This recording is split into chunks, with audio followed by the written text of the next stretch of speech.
Hey there, welcome back to Module 6 about promo sequences.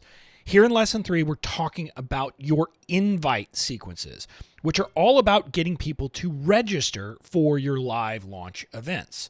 So, in this lesson, you're going to learn specifically how to write a great launch invite email series, how many emails to include in your invite sequence, and when to send the invite emails. So, let's dive in. A great launch starts with getting people to sign up, at least if you're doing an event-based launch. So you need to write a great invite sequence. You need to kind of create buzz and get people to sign up. So let's talk about this in sequences. First, we're going to talk about the content that you're going to include in your invite emails. So your invite emails are about selling, but they are selling the launch event, not the product. Again, we already talked about that in the lesson, but let's be clear. You are selling the event. So you're going to use conversion copy, for example, bullets, that is focused on the benefits your audience will get from the event. So think about that for a second. You want to focus on the benefits your audience will get from the event, if it's a webinar, a challenge, etc. So what is the promise that they will get from that event? Now, the value of the event could be, what will they discover? Like bullets about what they're going to learn, discover, etc. And a caveat there, generally don't say learn, use discover, because people like to discover more than they like to learn. But if you have a freebie that people are going to get when they register, highlight that they're going to get that has value. And if there are going to be bonuses, like fast action bonuses, like you want to hint at them. And again, you don't call them a bonus, but like, let's say there's going to be a way that, when they register, they might have a chance to get a one-on-one call with you. Well, you're going to talk about that because that is a benefit that they are going to get. So the point is, your emails are going to be talking about all these things. What are they going to discover? How is this event going to change their business, their life, whatever it is? What freebies will they get when they register? And any hinting at bonuses. That generally is the structure of what you will put when talking about the benefits. But great conversion copy also addresses objections.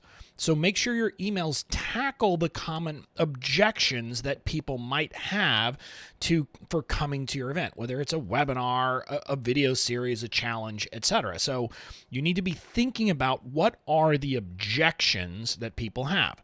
Now, there will be some that are specific to your audience, to your particular niche, and you're going to have to figure that out on your own. But there are also some potential objections that we all need to be thinking about, like that the event isn't just fluff.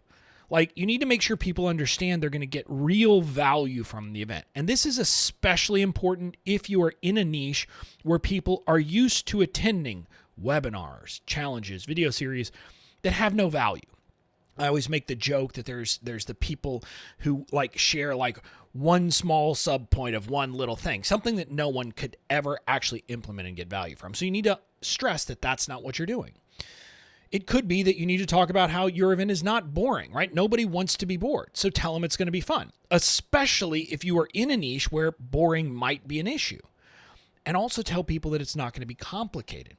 Help them to feel empowered even before the event, if that is one of the big objections they're likely to have. Now, I give these to you as examples. I'm not saying everyone is going to use them. You would use them if they actually apply in your case. But it's just to get the ball rolling. You need to think about other objections that are specific to your product, to your niche, to your event, and make sure that you address those as well. So those are kind of the content of the emails. Now let's talk about the sequence. Now there's going to be a general sequence you're going to want to use for invite emails. You will generally want to create 4 unique invite emails to go out starting 1 week before your launch event starts. So basically, if you were doing a webinar, and I use a webinar just because it's the simplest because it is a single event. But you would have 4 invite emails that are going to start going out 1 week prior to your webinar.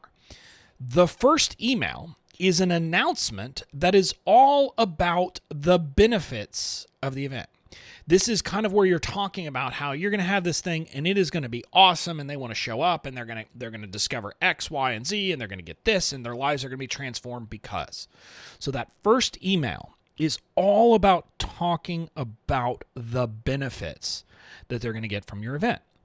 Then the second and third emails continue to play up the benefits and also address obstacles and objections. So this is where you're kind of doing two things at once. Oftentimes you're still going to be talking about, like, just to give you a sense, oftentimes for a launch, for a webinar, you're going to have 3 bullets that really are the core. Here are the 3 big things you're going to discover or that are going to change about your life by attending this. And those are going to tend to be in multiple of your emails. They're going to be on your registration page. They're going to be all over the place. So in your second and third emails, you'll continue to generally use those bullets, but also address the obstacles and objections. Then the final, fourth email is a last call email that focuses on urgency. Again, you're going to talk about last chance to register, last chance to attend, while also talking about the urgency piece. Talk about the benefits. So that's what your last call email will be. So that's generally the sequence and how you'll kind of structure the specific emails. You'll find examples of these emails in the swipe file that's available in this lesson. I've given you my swipe file of a couple of different invite sequences I've used, so you can get an idea of these different kinds of emails, and you can start writing them for yourself. Now, let's talk about timing. You will send the emails out 2 days apart and resend the emails to non-opens on the alternating days.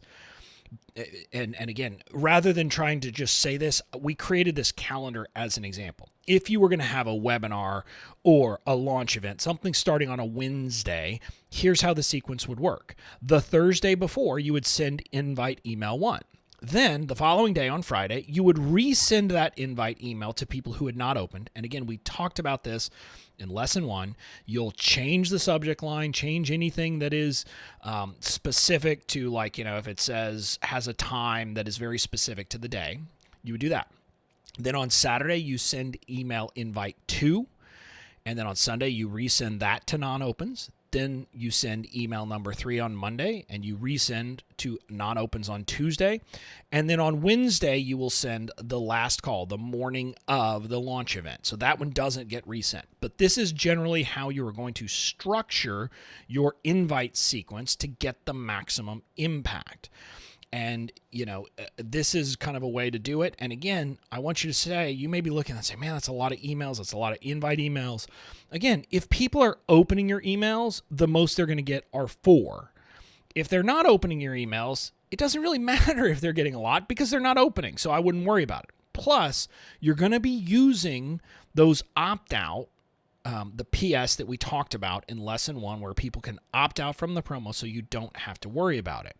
So this is the general schedule. Now let's talk about this important piece. Obviously, you get this, but I just want to make sure you get it. As people register, you stop sending the invite emails to them and move them to the show up sequence, which we're going to cover in the next lesson. But the important point is just make sure that you have your system set up. So the second that someone registers, they are automatically removed from these emails and excluded and don't keep getting them. So that's the important piece here. So that's it. That is the invite sequence in a nutshell. The key lesson takeaway is that your invite sequence is selling your audience on the launch event.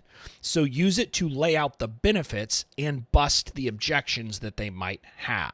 That's what you're going to be doing. If you do that, you're going to get people to register for your webinar, your challenge, or your video series. So that's it for this lesson. In the next lesson, you'll learn how to write great event show-up emails, how many emails to include in your show-up sequence, and when to send the show-up emails. So I'll see you in the next lesson.